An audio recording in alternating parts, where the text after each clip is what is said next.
Сонсогч та бүхэндээ орой мэндийг дахин хүргэе. Дэлхийн монголчууд АМЖ радио 88.3-аас 7 өдрийн дагаас басан гарагийн 20 цагаас хүргэж байгаа хоол болтол хов зогоо оройтой шашуу нэвтрүүлгийн 2025 оны 6 сарын 12-ны пүрэв гарагийн дугаар шууд хүрэхэд бэлэн боллоо. Студид хөтлөгч Чанцаа Амийн найруулагчаар ундрах нар ажиллаж байна. За нэвтрүүлгийн хамтрагчаар Акураар даатгуулга амархан Акур даатгалын платформ Ленли боломжийг бүтээгч хамтран ажиллаж байна. Бэл 100 харааттай чимэндээ хүргэе. За бүгд нь чимэндээ хүргеё. Манайхан тэгээ топ бацгтай бэлэн л үсттэй. Билээ. Цаа бэлэн үү? Би билээ. За өнөөдөр хэний тухай ярих гэж байна? За би өнөөдөр Westlife хамтлагийн үлдсэн сүүлийн гишүүн буюу за хамтлагийг эд алдартай байх үед нь дундаас нь гарсан гишүүнийг л танилцуулна да. Тэгээд тэр маань соло уран бүтээл хийгээд ихээ амжилттай явж байгаа. Тэгээд дээрээс нь явж хагаад өөрөө бас ахаад хамтлаг байгуулсан юм байна. Тэгээд тэр хамтлаг нь бас айгу лаг явж байгаа. Оо за. Тийм үнийг л айгу харсан үтсэн залуу байна гэдэг шиг. Тийм ээ. Дундаас нь гарсан юм уу? Дундаас нь гарсан. Өөртөө мэдээгүй шүү. Тэр маань гэр бүлийн амьдралаа өгөөд гарсан. Хүнтэй суугаа гарсан байна. Тийм ер нь бол гэр бүлийнхээ амьдралыг төлхөө бод игээд. Тэгээд бусдынхаа бодвол хүүхнүүдэд илүү орооцолдчихсэн юм байна. Тийм. Тэгээ бас нэг асуудалд орооцолдчихсэн юм бэ шүү. За тэгвэл шуугуусна. Хамгийн их шуугуусна. За хамгийн хилтэй амтаал юм да нэрээ. Бус нь бол нам жимний их нэртэйгээ те анханасаа ингээл хамт байгаа бол манай хүн болохоор жоохон бужигсан байна. За жинхэнэ шар мэт юм шүү те. За өнөөдөр миний танилцуулах алдаартан бид нар ганц бичүүдийн там гээд баахан булчин шүрмэс уусан залуучууд л одоо хайр сэтгэлээ өөрхний туйлууд булчин шүрмэс манайхан одоо нөгөө тэнгис ирэг дээр 24 болоо 24 болоо юу л тэр юм бэ тэрний л одоо солонгос ойлроо гэсэн үг л те тэнд хөтлөгч хийжсэн жүжигчин Идаигийн тухай танилцуулах нэ. За 1985 он мэндэлсэн өдөө 40 настай байна. Метр 76 см өндөр тэгээд 55.5 кг жинтэй гэж штэ. Хитэн өндөр гинэ 176. Тэгээд 55 миний намайг 2 нийлүүлсэн юм шиг юм байна. Нийлээ өндөр юм байлаа 76 гэдэг чинь. Тийм штэ. Тэгээд 55 гэдэг чинь. Тэгээ харин гоё. Энэ жинд хүрх болов? Энэ яваа насанда. Хоёлаа ингүүл яа. 50 руу орох болов? Хоёуланд нь хин нэг 20 саяыг 10-10-аар нь хувааж өгөөгүй би бол турчиж болж байгаа байхгүй. Гүй нэрээ яг хуу 10 жил мэлдэ таймаа байсан л баах л та. Тэрнээс хойш ч одоо мэдхгүй тоогоо алдсан гэдэг шиг 50 руу орж үзчихсэн нэрээ. Харин тийм те. Ямар болох юм бол? Би бол яг 60 таа л байдаг гэсэн. Тэгээ нэг 59 дээр нэг очивол 55 маа гэдэг хэлээд бол очиж байгаагүй хаа. Тэр баг магадаа байсан баг. Тэрнээс дандаа нэг 65-ийн хооронд л байдаг 60-60. Хэдэн килограмм? 55. Тэгвэл гоё те. За чи хамгийн доотлол нь сая 64 дээр л очсон юм биш үү? Харин тэгээд юм аа. Тэгэл тэрнээс доош яваа орчин бас чансаа шаарддаг юм лээ. Тийм баг. За супер модель 2002 онд 17 настайдаа супер модель шалруулах тэмцээнд орж түүгээрээ дамжуул урлагийн гарагаа эхлүүлсэн байдаг. За тэгээ багаасаа жүжигчин болохыг мөрөөддөг байсан боловч ээж нь хэсрэг үүссэн юм байна. За хэрвээ чи жүжигчин болох чадвартай гэдгээ тэгээ ээждээ батлан харуулах юм бол би чамд дэмжийа гэж ээж нь хэлсэн. За ингээд өөрийгөө батлан харуулахын тулд супер модель шалруулах тэмцээнд оролцсон юм байна. За түүний хамгийн анхны дэлгэцийн бүтээл нь 2003 оны Хувиршгүй хайр хэмээх улаан гэд кино байсан. За үүний дараа Legend, The Secret of Coco Island, Harmonic гэх бүтээлүүдэд тоглосон боловч төдийлөн олонний анхаарлыг татаж чадаагүй.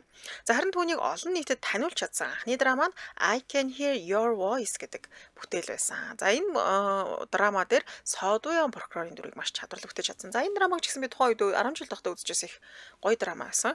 За ингээд 2012 оноос эхлээд л ер нь гол дур тоглож гисэн. Тэрнээс өмнө бол дандаа нэмжижгэн туслах дүрүүд тоглодог. Жижиг л өөр юм харчихсан чинь.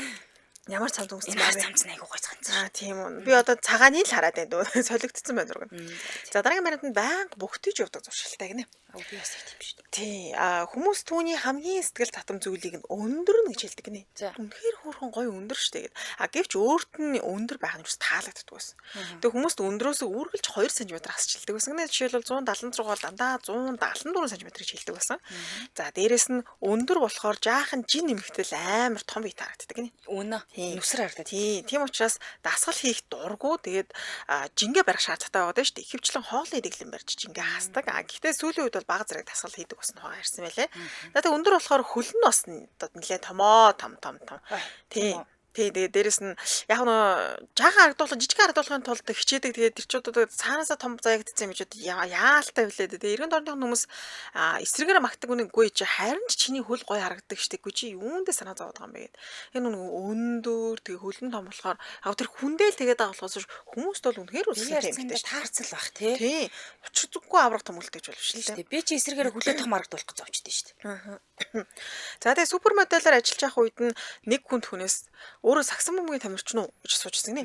За тэгээ энд нь бол үнэхээр гомдчихсэн. Уг нь модель шүү дээ. Тэгснэ тамирчин ирээд модель болгоод зураг авахуулаад байгаа юм гэж ярих харж байна. Цус харагдсан юм шиг онцгой л хальтай. Тийм. За тэгээ хит өндрөөсөө болоод хэцүү байдалд олон жудаа орж исэн. Түүний хитрхийн өндөр гээд драма одоо нэг шалралтанд орох юм ба шууд унаачдаг гэсэн юм. Яа тэгэхээр одоо хамт тоглож байгаа жүжигчин залуус өндрөө гадах ч хэцүү шүү дээ. Дээрээс нь хараад л. Тийм. Тэгэхээр ч одоо нэг ийм хайр дурлалын намаас үүсгэхэд бас нэг жоох хэцүү. За тэгээд өөрийг нь алдартай болгож чадсан I Can Hear Your Voice гэдэг драмат ч гэсэн бас өндрөөсөө болоод хасагдангаа алдаад л тоглосон юм билээ. За тэгээд эрэгтэй жүжигчтэй хамдарч тоглох гэхээр эднээс өндөр болчих гээд байдаг учраас ер нь байнга л тийм намхан өмсдөг. Тэгтээ намхан одоо юу өмссөн ч гэсэнтэй өндөр байгаад. Тэгэхээр нэг хөлөө жоох ингээд дэлгдэг ш 2-6 ингээд даалцаагаад юу тэгэхээр нэг жоох намхан болдог ш. Тэгдэг гэсэн мэлээ. За ингээд жүжигчин бүсгүй намхан болж чадахгүй юм бол ядаж туранхаа байя гэж ингээ илүү их хасагнэ. Тийм. За тэгээд нэг өдөрт ерөөсөө ээжийнхээ хийж өгсөн доогтой шүлийг л уудаг. Тэгээ тийм байдлаар ээжтэйгээ хамт ч ингээ хассан гэж л. Энд ч удаа яг нөгөө уран бүтээл тоглох гээд те кино тоглох гэжсэн үе гэсэн үг шүү дээ. 55 дээр очиог байх үе л баг л та. Тийм л юм байна. Тэгээ 55 руу очсон. Тийм 55 руу очсон. Тийм болохоор намхан харагдах гэж байг бас бүхийж явдаг байсан. Зуршилтай. Тэгээ тэгэхээр ч нөгөө юм өндөр намхан ингээ доош гэхэр жоохон янзуул харагддаг байсан юм шиг байна. За гэтээ одоо бол нөгөө бөхтрөө алидын засцсан. Тэгээ түүний сурчлагын зургууд үргэлж юм шуугаан тарьдаг юм билээ. Яа тэр үнэхээр юм төгс пропорцтой. Гоё бие хаатай. Тийм ч бас хүмүүс маш магтдгаа гэсэн мэт ямар ч хувц өмсөн өөртөө гоё зогт юм байлаа. За нэвтрүүлгийн хамтрааж танилцуулаад үргэлжлүүлье. За нэвтрүүлгийн хамтран ажиллагчаар Аккураар даатгалах амархан Аккур даатгалын платформыг танилцуулъя. За Аккур системийн даатгалын компани болон даатгалагчийг холбосон дижитал зах зээл гэдээ ойлгочих болно. Иргэдэд хамгийн олон даатгалын компани бүтээгдэхүүнийг санал болгох ажиллаж байгаа юм байна. Тэгэхээр иргэд энэ Аккурын аппликейшн вебсайтаар Mompi аппликейшнээр даатгалын цэснээс нь Аккур мини аппликейшнийг сонгоод жолоочийн хариуцлагын даатгал, тээврийн эрсдлийн даатгал, гинтийн ослын даатгал, хүүхдийн гинтийн ослын даатгал хийх боломжтой юм байлээ. За хор системээс хэрэглэгчний мэдээлэл татдаг учраас маш богино хугацаанд даатгалыг хийгээд өгч аппликейшн вебсайтын аль наар нь ч нэвтэрч ороод өөрийн даатгалын гэрээг бас харчих юм байна. За тэгээ одоогоор эдний систем мөнх даатгал, миг даатгал, Монрэ даатгал, Улаанбаатар хотын даатгал, Агис даатгал, Ган зам даатгал, National Life, Mandal Life гэдэг маш олон даатгалууд нэгдсэн байгаа. За тэгээ цаашаа бүтээгдэхүүн одоо тэгээ даатгалын компани сонголтоо нэмэгдүүлэхээр тасралтгүй бас хөгжүүлэхээр баг нь ажиллаж байгаа юм байли. Тэгэхээр цаашаа бол улам их арвжаад одоо нэмэгдээ явчихнаа л гэсэн. Тэгэхээр та заавал одоо нөгөө цаасан гэрээг шаардлагагүй таны даатгалын гэрээтэй нь халаасантай нь буюу гар утсан ч юм байна л гэсэн. Тэгээд өссөн үедээ хаанаас ч даатгах боломжтой болчихж байгаа. Тэгээд машинаа уншлуулахад одоо даатгал дуусах тохиолдол нөгөө уншлагын урт очтой байх үедээ ч гэсэн одоо даатгуулж боломжтой гэсэн үг. Хамгийн урднаар даатгалын гэрээтэй л болчихж байгаа л гэсэн үг л дээ. За Аккур гэдгийг манайхан бас хэлээд өгчээ тийм ээ. ACURR гэд 2 R-тай шүү. Тэгэж үчээд хайгаараа. За тэгээ давуу талын түргэн шуурхай хялбар найдвартай шинэлэг шийдэл хүссэн газараас даатгалаа хийлгэх нь аппликейшн, мини аппликейшн, веб зэрэг олон дижитал сувгуучтай хань. За төлбөр тооцооны хялбар шийдэлтэй энгийн хэрэглэхэд хялбар дизайнтай учраас нэг төөрөө тахгүй мөлий ороод. За дэлгэрэнгүй мэдээллийг 80 58 85 гэсэн дугаараас аваарай. 80 58 85. Хаяг байршлыг Сүхбаатар дүүргийн 1-р хороо ЮНЕСКОгийн годамж Regency Residence 201 203 хотод байрлаж байгаа хнэ. За сошиал хаяг нь Аккур цэг эмэн гэдэг хайхаар гараад ирэх нь. Баярлалаа хамтран ажилласан Аккураар даатгуулах амархан Аккур даатгалын платформ байлаа. Хүшээнд ганаа битсэн байж нэрээ та хоёрыг 50 кг болчвол 10 саяг өгнө гэж штэ. Гэхдээ эхлээд нөхчөл тай болох. Тийм бит хоёр эхлээд аваад гар дээр ирсний дараа тэр 10 саяар чинь турах процессыг өгдөлөх байхгүй юу? Тийм штэ нөө эрүүл хоол ундаа авч идэн тийм бас нэлээд болно. За дараагийн баримт нь өхөөрдөм зан чанартай гэдэг онцлогтой байлаа. Гэхдээ хүмүүсийн хав нэг том биетэй том биетэй гэхээс өндөр штэ. Гэхдээ ингээд яг тулаад харцгаар үнэхээр юм хөөрдөм бүсгүй 2018 оны 2 сард аниме нэвтрүүлэлт зочноор оролцсон. Тэгээд хүмүүс түүнийг яалах гэж хичээж байгаа тэр бүтлгүүтж байгаа мөртлөө тийм хөөрдөм нүдтхийг нь хараад ямар хөөрхөн тийм сэтгэл татам те алтартан гэхээс илүүтэйгээр яг хувь хүн талаас нь түүний бас илүү харах боломжийг олгосон гэсэн. За тэгээд түүний оролцсон энэ дугаар нь маш хөгжилтэй гоё дугаар болж чадсан. Тэгээд нэвтрүүлгийн үзэлт нь хүртэл 2% өсөөд за илүү олон хүмүүс танигдсан бас одоо нэмэр нөөлөг болсон гэсэн. Засваргүй зургаараа алдартай. За түүнийг хүмүүс танигдаж эхэлсний дараа тэгээ өмнө нь юу нэг тэр олон уран бүтээл туслах дүр тоглож байсан юм байлээ. Ямар хөө бүсгүй байсан юм болоо гэдэг ингээд сонирхоод харсан чинь усны хувцастай тоглож байгаа тийм кино байдаг гинэ.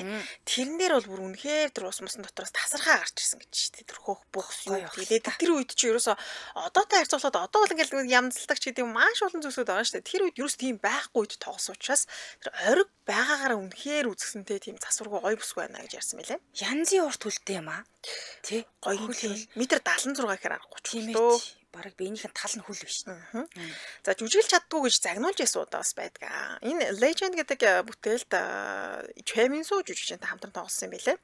Тэгээ энэ Choi-Min-soo жүжигчин л энэ жүжигчин бүсгүй маань жүжиглж чаддгүй гэж загинжсэн гинэ. За тэгээ драма жүжигчин бүсгүй энэ Choi-Min-soo жүжигчнээс болоод хүнд гэмтэл аваад зугтж байгаа хэсэг тоглосон юм байна. Одоо тэр драмад те жүжигчин бүсгүй маань гэмтэл авцсан. Тэгээ ардаас энэ Choi-Min-soo гэдэг нэрхтэй жүжигч одоо хөөж моголыг тийм айхтрал хэсэг юм шиг байна. Тэгээ тэр үед ч одоо жүжиглэжсэн туршлага гэдэг зүйл юусэн байхгүй байсан. Тэгсэн чинь энэ Choi-Min-soo жүжигчингүй чи яг л цэцэрлэгийн өгч жүжиглээд штэ олигтойгон жүжиглэлтэйгээд айхтар загинсан юм байна. Тэгээ яа дээрээс нь энэ Choi-Min-soo жүжигч нүүр хургалт хийгээд улам амар царайцтай болцсон байсан. Амар царайцтай хүн болцсон хүн ч үүдээс бүр хашгичаад ингээ загнаад гарч улам айчиж байгаа юм чам. Тэгээ ямар сайн даа энэ жүжигчнээс айдаг травматай болцсон юм уу яа зэн дараа нь нэг телевизийн шоунд оролцож явах үед нь Choi-Min-soo жүжигчнээ бид нар урьж орууллаа гэд хэлэнгүүт нь шууд тэр нөгөө хаалга руу хараад бондос гэж зочиж исэн гинэ. Бүр зүрхэнд зүрхэнд нь ортол айлгцсан юм билээ. За миний буруу санааг бол Choi-Min-soo жүжигчин чинь элсэн цаг гэранд тоглож санагдаж шүү. За дараагийн баримт найз залуугаасаа болж хүмүүст үзэн ядагдчихсэн түүхтэй. За урлагийн гараагаа эхлүүлээд удаагүй байхдаа буюу 2003 онд за тухайн үед эд малдартай болж исэн Click B гэдэг хамтлаг байсан юм байна. За энэ хамтлагийн гишүүн дуучин жүжигчин Оо Жунхёгтой үерхжсэн. За тэгээ жүжигчин бүсгүй 19 настай, найз залуу нь 2 насаар 21 настай байсан юм байна. Тэгээ 2003 оны 7 сард энэ найз залуугийн хамтлаг тоглолтоо хийжээ. За тэгээ жүжигчин бүсгүй маань ч гэсэндээ найз залуугийн тоглолтын дээр ингээд зэрэглэлтэнд суугаад үзсэн. Тэгсэн чинь найз залуу тайзан дээр байхдаа дуугаад болж дуусаад гинтхэн тайзнаас миний найзсгүй энд ирсэн байгаа гэж битүү пэнөхтө цугларсан. Маш тэр дунд миний найзсгүй энд байгаа гэж хэлээд тэг бүр хамтлагийн одоо нөх пэнүүд бол тэр чигтээ ингэ шоконд орчиж байгаа байхгүй. Тэгснэ гинтхэн тайзнаас тод гэрэл тэр зэрэгтэл дунд сууж байгаа энэ Идаhi жүжигчин лөө тусаад тэгээ дуучин залуу тэр гэрэл ингээд Идаhi жүжигчин лөө тусангууд энэ бол миний одоо тэг хайртай хамгийн хайртай эмэгтэй миний найзсгүй юм аа гэд ингээд хэлсэн. Тэгээ жүжигчин мөсгөө тухайд үнэхээр сэтгэл нь хөдлөөд уйлж исэн. Гэхдээ пэнүүд нь бол нөгөө талаараас уйлж байгаа шүү дээ. Тийм шүү дээ. Тийм одоо дуртай байсан дуучин залуу нөгөө бүр найзгүй тэр нь энд ирсэн бүр юу романтик юм нүдний өмнө болоод нагаал бүр маш их бухимдсан. За тэгээ дуучин залуу яг ингэж л болсон юм байлаа. Өөрийг нь хайртай хүнтэй болсон гэдэгт пэнүүд нь баярлна гэж бодсон гинэ. Тэгвэл эсэргээр байсан. Бодит явдлаар л өстэй жинхэнэ эсэргээр байсан. Бөө уур бохомдол. За тэгээ энэ явдлаас болж жүжигчин мөсгөн гэрийн гадаа тэр найз залуугийнх нь галзуу улаан баахан пэнүүд тэ нөхдүүд нь ирээд сүрдүүлээ, цонхрон чулуу шидэ бахираад. Үгүй би Жунхёг ахад сайн штэ. Тэ надад удаа чамаас дутах юм юу байгаа юм. Чи надаас юугээрээ илүү юм бэ гэж цонхныхонд орчоод хашгирсан. За тэгээ зарим пэнүүд нь түүнтэй уулзсаар байх юм бол бид нар чамд одоо тэг юу болохыг харуулнаа ч гэдэг юм те байдлаар ингээд амнаас нь ингээд сүрдүүлэг ийм одоо сүрдүүлэг санхилэл хийсэн. Тийм загтал бас илгээж ирсэн байлаа. За тэгээ үүнээс болоод жүжигчин мөсгөө аль биесроос уучлалт юм байна намайг уучлаарай гэдэг одоо юу байж юм те би залуудаа үргэж байгаа даа. Харин тийм дийлэнтэй хайртай дуртай болоод үргэсэн байл гэдэг амар хүчээр аваад үргэсэн байгаа ш. За ингээд тэд үргэлээ зарснаас хойш 1 жилийн дараа аль биесор хоёр тишээ болцоосон байдаг. Бүдгүй мэн угаасаа удахгүй юм байна шүү дээ. Тэгээ энэ явдлаас хойш ер нь нэг тийм хайр дурлалаа нэг нээлттэй байлгаа болцсон юм шиг л шүү дээ. Тэгээ одоо тэгэл чулуу молоо шидэд дэвэл хэцүү үстэй. Үгүй ямар хэрэг байд энийг хүнтэй үргэсэн биш өөр ингээ алуулж гат харч. Та тэгтээ юу гэж бодоо тэр алдартай хүнтэй үргэх тал дээр дими санагдаад идэв. Тийм үү. Ядаж л нөгөө чөлөөтэй гадуур дотор явж болохгүй хүснээрээ байж болохгүй нэг тийм жоохон төвөгтэй л хувийн орон зайг болчих юм санагдаад идэв шүү. Харин надад бас нэрээ тэг санагдчих. Мөрөөрөө мөм онжуулаад явж ивэл зүгээр ч юм шиг. Тийм ч юм шиг тийм. За дахин нэг үргэлжлэлийн мэдээлэл бас гарсан. Тэр нь 2013 онд Entertainment-ийнхаа захиралтай үргэж байгаа гэсэн мэдээлэл байсан. Тэгээ тухайд эд нэр хүнд нь өсчихсэн учраас одоо хүмүүсийн үргэлжлэлийн мэдээлэл бол мэдээж нэлээх сонирхсан энэ үний болов худлаа юм болов гэд. Тэгээ мэдээнд тэднийг бүр 2 жил үргэж байгаа гэж зарласан байсан. Харин хоёр талаас бид хоёр үргэвэ. Энэ бол худлаа мэдээлэл гэж аль биесээр мэдгдсэн юм байна. За нэмэлт мэдээллээс нь танилцуулах юм бол фэнүүд нь түүнийг Уда гэж дууддаг. Уда гэдэг маань Үри Дахи буюу Үри чинь бид Дахи гэдэг жүжигчнэр тэгэхээр бидний Дахи гэж манай Дахи хийж юм уу те бидний Дахи гэж өөрөндөө гэсэн. болгож аваад байна тий. За тэгээд дээрээ түлхүү их хотын хүүтэн бүсгүйн дүр төрхийг өөртөө бүрдүүлсэн гэх юм. Тийм учраас дандаа нэг юм ихэмсэг бүсгүйн дүрийг бүтээдэг талдаа тэгээд пенүүдэд бол маш сайхан ханддаг юм эерэг төрлийн эмэгтэй. За тэгээд зүгээр зогсож байхдаа эсвэл хүмүүстэй байхдаа хоёр гараа хацарныхаа ойролцоо авчирдаг тийм зуршилтай юм байна. Надад хацарныхаа хажууд ингэж байлгаж яадаг юм уу. Тэгээд өндөр залуус таалагддаг. Мэдээж бид нар 76 та хүн аргагүй л хальт те. Өөрөөс нь өндөр болоод ч тэр одоо өөрөө бас нэг өндөр болоод ч тэр өөрийн мэдлгүй ингээд өндөр залуучууд хажуугаар нь явах юм бол ингээд харчдаг те. Тэрээс одоо ингэ намхан залуучдаг л нэг анзаарч хараад байдаг юм шиг л. Тэгээд үржижсэн найзлуугийнхын тухай мэдээлэл харсан чинь ер нь X-үүд нь дандаа гутал пүүз энэ төр бэлгэлдэг байсан гэж ярьж илээ. Наа тийм үү. Тийм. За тэгээд 9 насаар дүү нэг эрэгтэй дүүтэй тэгээд олон насаар дүү болоод ч тэр дүүтэйгээ бол өстэй яг хүүхчгээ харцдаг гэсэн. Би бас яг тэгдэж шүү дээ. Манай дүү надаас бас 18 дүү. Яг хүүхчнээс зөрүүтэй болох ч тийм ээ. Надад их эрүүл чирэг өндөр гуайлаг харагддаг болж бол одоо нэг дасгал хөдөлгөөн яг нэг харагдаж байгаа байдал нь байнга дасгал хийгээл ингээд фитнес байгаад байдаг болов гэж харагдах боловч үнэндээ бол тэгдэг үгний хөдлөх дургуй төрлөн гэж шүү дээ. Гоё юм те цаанаасаа ингээд заягдсан юм шиг шүү дээ. Харин ээ гэтээ нэг хоолны дэглэмээр л ингээ барьчих жаах шиг л байна л. Гэтээ бас тийч асраг төвчээр шүү. Хэцүү тий. Тэгээд нэг нэвтрүүлэлт оролцохоор суниах гэсэн чинь суниач чадаагүй юм байна. Суниалт хийж чадаагүй. Тэгэхээр ер нь тэр спорт талдаа бол муу харин гэхдээ сайн бүжгэлдэг. За тэгээд асуурсан эмээ гэхээ бүгжийг хүзүүний зүйлт болгоод байнга зүүж явдаг гинэ. Тэгээ хуруундаа зүүхээр томдоод байдаг учраас зүүлт болгосон тухайгаа ярьсан байлээ. Ер нь жоохон амархан уйлждаг талтай. Тэгээ ээжин түүнийг их дэмждэг. Тэгээд шулуун шудрах шүүмжилждэг хүн юм байна. Нэгсэндээ бараг л менежер байдаг гинэ. Ингээд зөвлөө явчихдаг. Тэгээ гэрийнхэнтэйгээ байх үнэхээр дуртай. Тэгээд гэрийнхэнтэйгээ одоо нэг гэрийнхнийг ингээд ойлгох юм уу тийм гэр бүлсэг байдлыг нь ойлгох хүнийг илүү таалдаг гэх юм уу сонирхдаг гэсэн үг шүү. Гэр бүлсэг юм. Бас ямар нэгэн сохор болцоогоор дамжуул чи нэгтэй танилцахыг хүсдэггүй гинэ. Тэгээд одоо өстөж жоохон урсгалаараа явж байгаа л хувь талантайгаа очих байхаа гэж бодож байгаа. Одоо ингээд өчөрцөн байгаа байна. Урсгалаа хүлээж байгаа манай хүн. Дүч мөчтэй гэж харагдахгүй байна өө нэг 20 эдтэй л юм шиг. Хангийн маад. Тий, яаж гоё яагаад байд юм бэ? Надаас залуу байна уу? Тэр хараа. Гоё юм аа. Гоё юм шиг. Тийм атаархангууд дуурцсан нөө. Сая чаа нэг найз залуугийнхын тоглолтын дээр очиод гэрэл тусгаал гэдгсэн чинь нэг амьдралын хар бараанд орсон санаад орлоо. Танилаа бас гэрэл тусгасан юм уу? Тусгангаа алдсан шүү. Ямар амар хэрэг вэ? Тэр чинь нөгөө X-тэй байхгүй юу? За. Охиныхаа аавта гэсэн үг байхгүй. Тэгээдсэн чинь тухайн үед чинь би чинь дарахных манай нөхөрчсөн дарахных байсан юм чинь. Тэр чинь тухайн үед юу байсан юм аа? Фэми алдартай хөтлөгч байсан. Хин. Манай X. X ч нөө. Тий. Дархан даяараа бас нэг жижигэн газар учраас хүн болгоо мэд. Тэгэл октод крашлна 10 жилийн октод крашлдаг ийм үе байлаа. За. Одоо од гэх юм уу? За. Одоо та од болцоо. Одоо би од гарч байна гэж. Тэгээ яжсэн чинь яг мотиви анхны тоглолт нь хамгийн анхны тоглолт нь цасан бороо юунд очсон байхгүй. Дарханд очсон юм байна тий. Дарханд очоод тэгээ яжсэн чинь нөгөө зэрэгтэл би яг нөгөө ажилтаа байсан. Тэгээд би ажилтаа яг тухайн үед бид тэр хэрэлдэцээс байхгүй. Хэрэлдэсэн би хамт тоглолт үзэхгүй гэдээ яваагүй. Гэсэн чинь манай менежертэй хуйлдаж буйлдаж агаад тэр тоглолт руу би ингээд зөөгчийг ховцтой. Тэгээд тухайн үед би нөгөө нэг ажилдаг сургуульд явдаг гэсэн байхгүй. Тэгээд зөөгчийг ховц мовцтой ингээд яг өвгөн штэ. Тархны театрт хүүхд тэр театрт ночдог байхгүй. Тэгээдсэн чинь мотив ирсэн тэгэл тоглолт моголт болоодсэн. За байж байгаарай гэж яваад өгдгий. Тэгэлсэн тайсны ард мотивынхантайгаа найзууд тэгээ нөгөөдтэй ч уулзж юмжаал энэ тэрэ гэж аал. Яг нөгөө цасан бороо дээр бид тээр танилцчихсан. Яг тэр дуу дээр нь тэгээд яг тэр дуу нь яг эхлэхийнх нь өмнө би миний ажлын цаг болоод би хаяа дундаас нь гараа авчдаг байхгүй. Гэсэн чи хахад за байж байгаарай гэж тайсны арлуугүйс. Би чи яах чийсэн ингээд гэсэн чи яг тэр дуу нь явж байхад над дээр ингээд дээрээс гэрэл өгөөд булаагийн маань чирэгчээсэн байдгийн. Азар би тэгүүлээ болтой. Та дундуур нь ажилладаг. Би ажилтаа гараа авцсан байхгүй. Хүний зүйлс. Тайз руу гүйдэг нь болохоор одоо явчлаа гэж хэлэх гэж байна. Тий одоо хэрэггүй явчлаа гэж хэлэх гэ. Тэрнээс нь өмнө болохоор тэнд сууж байгаа шүү. Тэр хэсгийн гэрлийг асаагаад энэ дууг зориулаад өгөөрэй. Энтэр гэж мих гээд. Тэрүүгээр харуугаар нэгэн болох чийсэн азар би болохгүй шүү дээ. Тэгсэн бол би алуулж авахгүй одоо. Одоо бас фэн октод нь алах байсан юм байна. Нэрээ фэн охин ихтэйсэн гэсэн шүү дээ. Тий одоо баяр яхаараа манаа гэдэг юм ингээд оноолоос хэцүү юм шүү. Алуулсан жоохс юм блэ юм идэх тусаар гэсэн бодсон чи. Бас тэр талаас нь бодвол хэцүү тий. Тэгээ бодсон чи би азар би гараа явцсан юм даа гэж бодсон. Тэр тавирч үерхдэг л байсан юм зү. Тий яг үерхэж эхэлжсэн байхгүй. Тэгээ нөгөө нэг заалт үүрсэн. Төмөн мянган дархан одоо бараг тэр бүх хүмүүс байгаа юм чинь тэгээ. Хоёр үргэлжлэх мэддгүйс юм те хүмүүс хойд нэг айхтан мэдээгүй л байсан. Дүнгэж эхлээд алалцдаг байсан ойлгохгүй. Тийм байна. Тэрнээс хойш мэддэг болсон да орх ихтгэж шиг. Тэр санаад орчлоо гинт. За амдраа ажиллагчаа танилцуулаад биш худлаа ярьсан нэмжээ ажиллагчаа танилцуулаад өргөжлөлээ. Нэг гоё юм танилцуулаад байгаа битэр те. Эрүүл амт эко хэрэглээ хатаас ногоонууд чаа ураг химлэм давсыг танилцуулъя. За нэг амраа хөнгөн зай баг юусоо эзлэн хаягдал гарахгүй.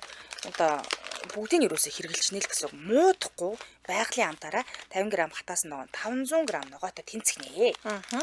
За тэгээ 1-2-оор нь ямар ч хоолно гэ хэрэглэж боломжтой. Энд ч одоо янз л одоо шил миний гарт хатаас нь хүмүүс байна, хатаас нь луун байна. За тэгээ хатаас нь хүрэн манжин гэдэг ингээд хэд одоо юу гэдэг 5-6-аар нь холиод ч хийсэн болно. За тэгээ хоол хүнсэнд өнгө үзэмж нэмэн цаг хугацаанд ч ихсэн хэмнэлттэй нөөшлөх бодис элдв химийн бодисгүй хатаас нь ногоонууд чаавар хямлаан давсаа та хөдөө гадаа явахдаа заавал авч яваарай. Холоод утасны дугаар 90 10 10 55 96 38 38 23 гэсэн дугаарлал холбогдорой. Хүнсний заах дэлгүүрүүдээр худалдаалагдаж байна. Хэрэглэхийн өмнө 5-10 минут бүлээн усан дэвтээгээд шүүгээд бүх төрлийн хоолнд хэрэглэж юм байна. Тэгээд нэг хатаасан болохоор ч нэг бүлээн усан дэвтээхээр жоохон томрлог шүү дээ. Тэгээд ирдэг шүү дээ. Ногоо могоо аваад нэг мууд зудаал байжсэн ингээд аваад. Хөдөө гадаа одоо хэдүүлэн зугаалга мугаалаар явахдаа сайхан аваа явчих юм шүү. Яг дандаа тэгдэг чинь нэг гурил махтай шүл эсвэл нэг бантал хийж дээдэж ш. Тэрийг сайхан баяжуулаад энэ хатаасан луун хатаасан төмөс хатаасан хүрэн манжнаас хэрэглүүл гоё. Яг энэ чинжүүнэн байцаа нь ер нь бүгд маш олон төрлийн. За баярлалаа дэмжиж ажилласан эрүүл амт эко хэрэглээ хатаас ногоонууд байлаа. Баярлалаа. За үргэлжлүүлэн дараагийнхаа алдарт нь л орё. За дараагийн алдарт маань Westlife хамтлагийн за сүүлийн гишүүнийг бас танилцуулах гэж байна тийм ээ. За энэ болохоор Brian McFadden гэдэг юм залуу байгаа. За 1980 оны 4-р сарын 12-нд төрсэн. Одоо 45 настай Ирландын pop тожим байгаа. За дээрэс нь энэ хамтлагийнхны хараад байсан чи бүгдээрээ телевизийн салбар руу орсон юм байна. Телевизэн бас хөтлөгч хийдэг юм байна. За 1998 онд Ирландын Westlife хөвгүүдийн хамтлагийн гишүүн болсноор алтар нэрд бол хүрсэн байдаг. За 2004 онд хамтлагаас гарсан. Хамгийн түрүүнд гарсан гэсэн үг. Гарсныхаа дараа анхныхаа бие даасан цомог болох Irish Song гэдэг цомог гаргасан байдаг. За энэс хит хэдэн цомог бас гаргасан байт юм байна. Ер нь бол 4 цомог студийн цомог гаргасан байдаг. За тэгээд 2016 онд болохоор 2004 онд хамтлагаасаа гарангуутаа 2016 онд дараагийнхаа хамтлагийг байгуулсан.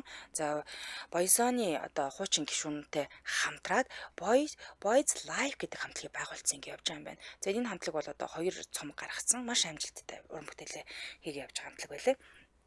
За энэ Брайны хувьд болохоор Дублин төрсэн каталог шашинтай гэр бүл өссөн юм байлээ. За бүр багасаа л дуулах, бүжиглэх, хөл бөмбөг тоглох юм сонирхолтой байсан. За тэгээ ихч Свисентайгаа хамт болохоор Дублин дахь Бэли Баригийн тайзны сургуульд хамтдаа суралцж ирсэн. За тэндээсээ болоод одоо юу гэх юм жүжиглэх тийм сонирхолтой болж эхэлсэн гэж болно.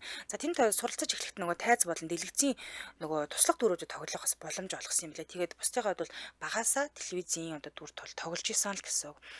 За тэгээд Ирландын Пимбарын анги телевизийн шоунд тоглож исэн. За мөн оюутан дуучдын бүлгээд ирсэн. Инээдмийн цуврал гэранд хүртэл тоглож исэн юм байлээ. За араас нь болохоор 1998 онд болохоор өөрийнхөө яг дотны найзууд болох Тим Дараг нартай хамтраад Картл хэмээх одоо pop R&B хамтлагийг бас байгуулж исэн юм байна. Тэгээд энэ хамтлагаараа болохоор Дублинийнхаа жижиг юм pop-одод амьд тоглолт хийгээд бас явдаг байсан гинэ. За яг энэ үед нь болохоор хамтлагт ингээд тоглоод явж байхад нь үед нь нөгөө Луис уушид нэг жуух бичгээ өгсөн юм байна л да. Манай тоглолт ингээд болж байгаа шүү. Та нэг ирээ сонирхоорой гэж өгсөн чинь харин Брайныг болохоор энэ Луис хэлсэн юм билээ. За одоо би Westlife гэдэг хамтлаг байгуулах гэдэг юмаа. Тэгэхээр шинээр хамтлаг байгуулах гэж байгаа учраас чи манай хамтлагийн шалгаруултанд хурж ирээд нэг оролцооч чамдас карьер байна шүү гэж хэлж ирсэн юм байна. Тэгээд энэ хамтлагт орсон гэсэн. За ингээм 1998 оны 6 сард Брайан Ирландын Westlife хөвгүүдийн хамтлаг шалгуулад өөр нэг шаргал үстэй буюу хоёр шаргал үстэй шүү дээ. Ники Бирнтэй өрсөлдөд эцэст нь хоёуланг нь авсан юм билээ. Энэ хоёр бол хоорондоо эхлээд өрсөлдөгч байсан. Аль нэг нь лавна гэжсэн боловч азаарч гэх юм хоёулаа чадварлаг байсан болоод ч тэр хоёуланг нь авсан байдаг. Ингээд тавуулаа нэг хамтлаг болж гарсан байдаг аа. За ингээд удалгүй Брайны хувьд гэр бүлийнхэн төлөө Westlife хамтлагаас гарах шийдвэрийг гаргасан. Ингээд удалгүй өөрийнхөө соло уран бүтээлийг эхлүүлсэн байна л да. Westlife-аас гарсныхаа дараа болохоор Брайан томоохон дуу бичлэгийн компани болох Sony BMG-тэй гэрээ бас байгуулж чадсан юм байлээ. За тэгээд 2004 оны 9 сард болохоор өөрийнхөө анхны бие даасан Rail to Me дуугаа гаргасан. Их Британи, Ирланд, Дани, Норвегид одоо анхны бие даасан номер 1 сингл болж чадсан буюу тэгэхээр одоо баг соло уран бүтээл нь илүү болоод ингэж явцсан юм шиг. За түүний 2 дахь сингл дуу болох Irish Song болохоор Их Британи, Ирландын сингл дууны жагсаалтын эхний 10 багтаад ороод ирсэн юм билээ. Ингээ 2 сингл гаргасны дараа болохоор өөрийнхөө 2 дахь биш анхны бие даасан цомгоо гаргасан. Энэ нь ч бас амжилттай байсан буюу Ирландын одоо цомгийн жагсаалтын эхний 10 тас орж чадсан байдаг. За тэгээд 2 дахь одоо цомог дээр ажиллаж байгаа хугацаанд нь жоох юм маргаан гарсан. Энэ юу ингээд гэсэн чинь Sony BMG тэгэрэ байгуулсан байсан шүү дээ. Гэтэл Sony BMG-ийн хувьд бол ердөө л нэг 800 мянган хувь борлогдсон сүүлчийн цомгийнхан борлуулалтанд ерөнхийдөө урам угарсан. Нөгөө гэрээнд нь болохоор маш их хэмжээгээр борлуулна гэж бодчихсон болооч нөгөө тэр хүлээлтэнд нь хүрээгүй учраас өөр одоо нөгөө нэг PR тийм ээ одоо тэр цомгийн борлуулалт хийдэг менежертэй хамтран ажиллахыг шаардаж эхэлсэн байдаг. Харин гэтэл болохоор Брайаны хувьд болохоор өөрөө сүүлийн цомог дээр хамтран ажилласан тэр нөгөө нэг сүүлд одоо хамтран ажилласан тэр продюсертэй хамтарч ажиллахыг хүсээгүй юм билээ л дээ. Гэтэл нөгөө нэг BMG болохоор рекордс болохоор энэ продюсертайгаа үргэлжлүүлж ажиллах шаардлагатайсэн. Энэ продюсер нь болохоор ерөөсөө сайн хүмүүст хүргэж чадаагүй байсан учраас цуцалмаар байна гэдээ хоорондоо маргаа үссэн байдаг. За тэгээд удалгүй 2007 оны 3 сард энэ Sony BMG-тэй одоо гэрээгээ цуцалсан юм билээ. Тэгээд за яах вэ гэж байгаа жилийн дараа болохоор өөрийнхөө BMG Records гэдэг өөрийнхөө одоо студийг байгуулад за удалгүй Ирландд Like a Woman Can гэдэг шинэ дугаар гаргасан байдаг. За энэ дунд түүний гоцлол уран бүтээлчдийн хувьд Ирландын номер 1 синглд бол дуулсан болж чадсан байдаг юм билээ. За удалгүй 2011 оны 2 сарын 25-нд Brian-ийн хувьд болохоор Just the Way You Are гэдэг синглээ гаргасан байдаг. За гэтэл энэ дуу гаргасны дараа маш их хил ам дагуулсан.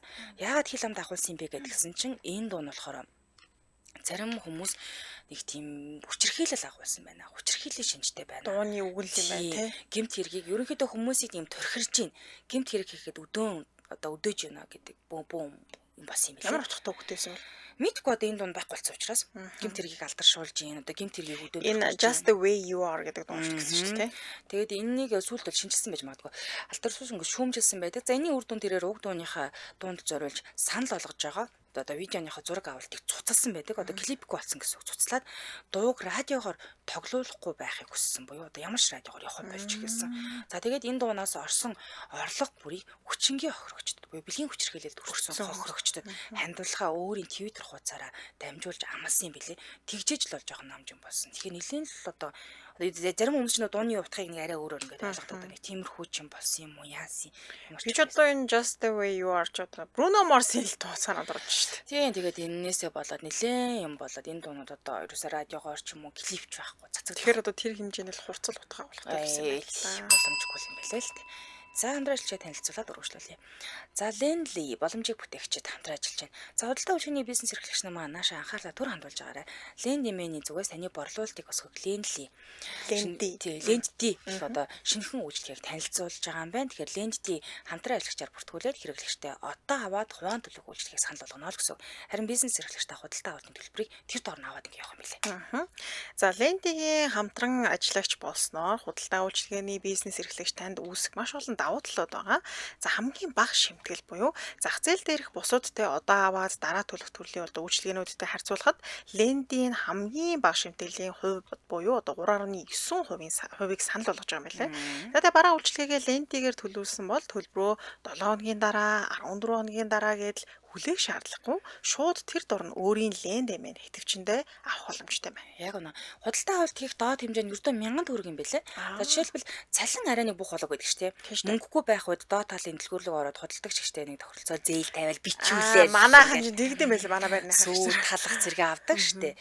Тэгээ авдаг байсан. Тэгвэл яг ийм үед Lendly-г ашиглаад төлбөр төлөх боломжтой болчихж байгаа. Энэ нь аль аль талдаа ашигтай. Яагаад гэвэл худалдагч гэж мөнгөө дараа авах гэхгүйгээр тэр дөрөв авчиж байгаа. Таны гэсэндээ зээл одоо өрөнд орохгүй гэсэн. Харин үйлчлүүлэгч 30 хоногийн дотроо ямар уурчилгаа, шимтгэл хүү төлөхгүйгээр шууд бараагаа авчна л гэсэн. Тэр одоо юу гэдгийг цалингаа буугуулын нэгэ төлчихнө л гэсэн. За ер нь бол өрийн дэвтрийг л халчлаа л гэд ойлгож болно доо. Тийм. За хэрхэн бүртгүүлэх вэ гэхээр Lendman аппликейшнд бүртгэл үүсгэх нь хувийн мэдээлэл хэсэг рүү орж хамтран ажиллагч зэс дээр дарах нь байна. Иргэн эсвэл хууль идгээд гэснээс сонголтоо хийж хувийн мэдээлэлээ бөглөх нэ. Хамтран ажиллах гэрээг захимаар байгуулад шууд борлуулалтаа эрхлэх боломжтой гэдгээр онцлогтой байна шүү. За тэгээ Lendly-ийн шинээр танилцуулагдж байгаа. Тэгээд хамтран ажиллах бизнесүүдэд одоо бүртгэж эхлээд явж байгаа юм байна шүү. Тэгэхээр бүгд нээлттэй байгаа гэсэн үг. Та худалдаа үйлчилгээний бизнес эрхэлдэг бол Lendly одоо Lendly Lendme гэж бичсэн байна. Аппликейшн татаад бүртгүүлээд аваарай. Холбоотой хоцны дугаар нь 77 тэг 7 техник 77 тэг 7 техник гэсэн дугаар байна. Аа. За тэгээд илэрэнгүй мэдээллийг Лендэмэн гэсэн хаягаас аваарай. За баярлалаа. Хамтран ажилласан Лендти боломжийг бүтээгчд хамтран ажиллалаа. Баярлалаа. За үргэлжлүүлэн мэдээлэл хүргэе тийм ээ. За ингээд нэг дуунаас олж буу юм болж исэн. За одоо болохоор Boys Life болон хамтлагийг байгуулсан явж байгаа. Энэ болохоор 80 90-ад оны үед байсан. За Boys On болон Westlife хамтлагийн гишүүдийн одоо хамтрал хоршил болцол явж байгааг нэг гишүүн хамтран бүрдүүлээд энэ хамтлагийг бүрдүүлэх юм байлээ л дээ. За радио телевизийн карьер нь гэхээр 2008 онд Австрали Fox 8 сувгийн хөл бөмбөгийн супер оддыг хөтлөгчөөр телевизийн хөтлөгчийн үүргийг гүйцэтгэсэн байт юм байна. За мөн 2009 оны 8 сард Австралийн шүтэн шоуны зочин шүүгчээрнээс оролцсон буюу маш олон одоо телевизийн одоо алдартай цувралуудад бол хөтлөгчөөр оролцоод ингэ явж байгаа юм байлээ. За тэгвэл хувийн амьдралаас нь дурдъя тий. За анхны их ном нь болохоор Кэри Катана гэж 2002-оос 2006 хүртэл хамт байсан. Хосуудын хувьд бол 2 охинтой ингэ байж байгаад тэгээ 2006 онд бол аль биесээр 2 тэшигээ болсон юм байлээ. За тэгээд Delta Goodremтэй болохоор 2011 он хүртэл үерхэж байгаад бас салсан. Харин Wogi Williamsтай болохоор 2012-оос 2017 хүртэл хамт байсан. За одоо болохоор Даниэлэтэй үерхэд Даниэлтэй үерхчихсэн. Тэгээ 2021 онд болохоор Ruby Jane гэдэг охин үлгэж авсан буюу 3 охинтой юм байлээ. Одоо 2025 оны шинэ мэдээлэл тараад байгаа нь юу гэсэн чинь Cornwall хурмаа хийх гэж байгаа гэдгээ зарласан байлээ. Хөө ямар өөр болцсон тий? Сахал устаа болцсон чинь. Сахлаа нэг хүн залуугийнхэн дүрээр л таниадсан чинь сая ихнэр хүүхддэг байгааг нь харсан чинь бөө. Тийм аз шал өөрөлдч тий. За одоо ингээд хоёр дахь их нэртэйгээ хурмаа хийх гэж байгаа гэдгээ бас зарласан байлээ. За тэгсэн чинь X ихнэр Кэри Катана болохоор сүүлд нэг харамссан пост оруулсан юм билээ. Бид хоёр одоо нэг сайн найзууд байж чадаагүй да маш их харамсдгаа гэсэн постоос оруулсан байна. Одоо Boys Life хамтлагийн шинэ аялал бусад ажтай хамтарсан тоглолтууд бол өрнүүд ингээд явж байгаа. За 2019 онд хурд зөрчсөн одоо жолоо барих хэрэгээ 6 сараар хасуулж торгуул ногдуулжсэн буюу одоо хамтлагаас цорын ганц л одоо ийм хууль эрх зүйн асуудал гаргасан хүн юм уу да. Бус нь бол ийм ч асуудалд ороогүй байсан тий. Ингэж хэлсэн. За тэгээ сонирхолтой баримтатаас нь буюу одоо Westlife хамтлагийн сонирхолтой баримтатаас нь дурдъя тийм ээ. За Westlife-ийн ихэнх дуунуудыг энэ одоо ихийг нь алдарт продюсер Simon Cowell дэмждэг байсан. Тэгээ хамтлагийн бүх гишүүдийг болохоор хамтлагийн одоо залуучууд болохоор бүх гишүүдийн хоолоогоор дуусан хамтлаг гэдгээр онцлог буюу 2 буюу 3 гишүүн дуулдаг хүүгүүдийн хамтлагаас ялгаатай буюу 5 дуулдаг юм шүү дээ. Тийм. Одоо шинэ зарим нэг гал хоолой игээл үзэгдээл ингээл өнгөрдөг бол энэ хамтлагийн хувьд бол тийм биш. Хуваарлтын хувьд баг ингээд нэг юм хальтуулаад ингээд болчихдог шүү дээ. Гэтэл энэ Westlife-ийн хувьд хамгийн том давуу тал нь тавуулаа дуулдаг гэдгээр онцлог буюу бусад хамтлагаас ялгаатай юм байлээ. За тэгээд Маркийн хувьд 2005 онд ижил хүүснэ гэдгээ зарсан гэж хэлжсэн тий. Тэгээ энэ нь бол одоо маш олонний анхаарлыг татчихсан. За тэдний тоглолтод хамгийн түргэн хугацаанд тасалбар дуустдаг гэдгээр алдартай юм байна. Зарлагдлаа тасалбар нь байхгүй болчтой юм байна. За хамгийн олон номер 1 хийдтэй хамтлагуудын нэг гинэ. Westlife UK single chart-ад 14 удаа номер 1 байрлуулсан. Энэ нь болохоор Elvis Presley, The Beatles-ийн дараа орох гайхамшигтай амжилт гэж шүү дээ. Юусны мэдээг байсан. За хамтлагийн бүх гишүүд буюу 5 гишүүн тавуулаа Ирландаас одоо гаралтай буюу Ирландын унгын иргэд гэдгээр бас сони юм билээ. Яа тэгэхээр нэг хамтлагчийн тэндээс ингээд цугларсан байдаг шүү дээ. Энэ 5 хувьд бол тийм биш. Яг тавуулаа Ирландын унгын иргэд юм байна. За тэгээ Брайан бол 2004 онд хамтлагаас гарсан байдаг. Тэгээд гэр бүлдээ илүү анхаарах зорилгоор гарч ирсэн. Дараа нь бол ганцаарчсан буюу соло уран бүтээлээ эхлүүлсэн байдаг. За тэдний хит дуунуудыг болохоор хийхийн өөртөө нэг бичээд идэггүй юм байна л да. Ихийг алдартай одоо хитийг нь продюсерсэн хүмүүс нь одоо өөр хүмүүс байд юм байна. Гэхдээ дууны гүйцэтгэл мэдрэмжийг бол Westlife өөртөө онцлог хоолоогоор амьлуулж чаддаг. Буюу яг дуугийн бичиж өгдөг. Гэхдээ өөр өөрснийхөө онцлог хоолонд тааруулаад ингээд дуулчихдаг юм байна. За тэгээд Westlife болохоор UK хамгийн хурцтай борлуулалтын номер 1 цомог болон хамгийн олон номер 1 сингл гаргасан хамтлаг зэрэгээрээ одоо амжилт Кеннисийн амжилт дэвждэг юм байна. Амжилтанд бүртгэгдсэн байт юм байна. За бас нэг сонирхолтой баримт нь тэд ерөөсөө бүжиг хийдэггүй. Нэг бүжиглээд идэх байх тий. Огт бүжгэлдэг хамтлаг гинэ. Сайзан дээр ч бүжгэлдэг байх та. Үгүй гин. Тэгээ нэрээ ингээ бодсон чинь Backstreet Boys ч юм уу тий Blue ч юм уу нэг бүжгэлдэг штэ. Бас нэг тийм урстай хөдөлгөөн гэдэг. Тэгэхээр Westlife-ийн хувьд бол огт бүжиг хийдгүү гинэ. Энэ нь яасан гэдгсэн чинь pop хамтлагууд ихэвчлэн яг бүжиг хөдөлгөөнтэй байдаг ч гэсэндээ Westlife ихэвчлэн туршлагатай санал дээр дуулцдаг юм. Тэгээ уянгалаг төвлөрдөг одоо дуундаа төвлөрдөг учраас тэдний таних тэмдэг нь болсон буюу Westlife байна да гэж таньдаг юм. Тайзан дээр гарч ирэх сандал дээр ингэ суучдаг юм. Үгүй байгаар хүлээгээд авсан бол амар биш үү те. Хөдөлж үүсчихгүй байхгүй амар. Яг үнэ.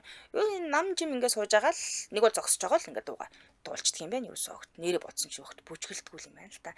За You Rise Me Up гэдэг дуу бол тэдний хамгийн андартай дуу байдаг. Энэ бол 2005 онд гаргасан. За Westlife-ийн карьерийн хамгийн амжилттай бүтээлүүдийн нэг гэж яригддаг юм билээ. Дэлхийд даяар сая хувилбар одоо борлогдсон байдаг. За хаана хамгийн алдартай юм бэ гэсэн чинь Хятадд хамгийн их алдартай хамтлаг гэж байгаа. Тийм. Аха Аз ялангуяа Хятад болон Филиппинд улсад маш олон үнэнч байна те. Тэгээд олон удаа Хятад руу, Филиппин руу Азийг одоо тойрсон юм аялын тоглолтууд хийжсэн юм билээ. Угаасаа хамгийн дон фэн клуб нь Хятадд байт юм билээ шүү дээ. Тэгээд тэрүүгээрээ салбартай. Гэтэл хятадууд бас энэ одоо алтартнуудын хувьд бас том зах зээл юм шиг үлээл те. Яг Солонгосчууд ч гэсэн хятадаас тодорхой хэмжээний маш их тийм мөнгө төгрөг авдаг юм билээ шүү. Цуглуулж чадчих байгаа. Нэгтэй байх юм бол те. Оросууд ч гэсэн нэгд юм л шүү. Оросоос тэр Яг үнэ. ямар дууч юм бэл та нэг дээр нэг танилцуулчихсан да. Нэг хятадд орж Димаш уу? болоод Димаш байсан билүү? Тийм баха. За ямар тач нэг Орос талын дууч байлуу, хаанхан дууч мэл. Тэр чинь Казахстан байлуу? Тийм Үү лээ. баха. Димаш ч тийм Хятадд маш том Тийм байсан, фэн клубтэйгээ тэгжсэн шүү. Тэр ч за тэрийг сандгүй яйл уусан ч хүн байлаа юу вэ? За тэгээ хамтлаг 2012 онд тарсан ч гэсэн 2018 онд иргэн нэгдэжсэн. За тэгээд 6 жилийн дараа 2018 онд дахин нэгдэхдээ Hello My Love гэдэг шинэ синглээр эргэж нэгдээд одоо бол амжилттай уран бүтээлээ эхлүүлээд явж байгаа хнэ. За нэг юм хамтлаг байна. Тэр дөрүлээ болсон юм шүү те. За одоо дөрвөлөө олцсон. Нөгөө сая гарсан нэг хүний танилцууллаа. Энэ маань одоо соло уран бүтээлээс гадна өөрөө Boys Life гэдэг хамтлаг байгуулчаа. Тэр хамтлагийн ч гэсэн дэйг амжилттай явж байгаа юм лээ. Би тэр нэг дууг нь сая харсан чинь бааранд чи согтөө бүжгэллээд те тэгээд ингээд чи жоох ухаанаа алдангууд тавилаа хамтдаа сайхан шүнийг өнгөрүүлж эхэлнэ. Тиймэрхүү тэгэл нөгөө өсгөөжүүдийг ууж идсэн согтуу согтуу байгааг нь ашиглаад одоо one night шиг юм тийм бэлгийн хүчрхийлэл үлдэх гээд байна л гэдэг утгаар нэлийн шүүмж. Чи согтсон учраас би чамааг одоо гэрт чинь ингээд хөргөж өгөөд тэндэл одоо ингээд ямар нэгэн тиймэрхүү л утга агуулгатай юм шиг шүү дээ. Энийг ганц хоёр мөрийн л харлаа. Тэрнээс болоод нэлээд том шүүмжлэлт авах байсан. Өөстө шулуухан дуу байна уу айхтар. Тэгээд одоо радио мажгаар явах байхнаас аргатай юм байна л да. За баярлалаа. Энэ төрөгийн нэвтрүүлгийн өндөрлөлийн студид хөтлөгч Чанцаа Амийн хариулагчаар ундрахнаар ажиллалаа. Нэвтрүүлгийн хамтран ажиллагчаар Аккур даатгуулах амархан, Аккур даатгалын платформ, мөн Лендти боломжийг бүтээгчд хамтран ажиллалаа. Үргэлжлүүлэн амар цаг нэвтрүүлгийн улаан сонсорой. Түр баяртай баярлалаа. Баярлалаа.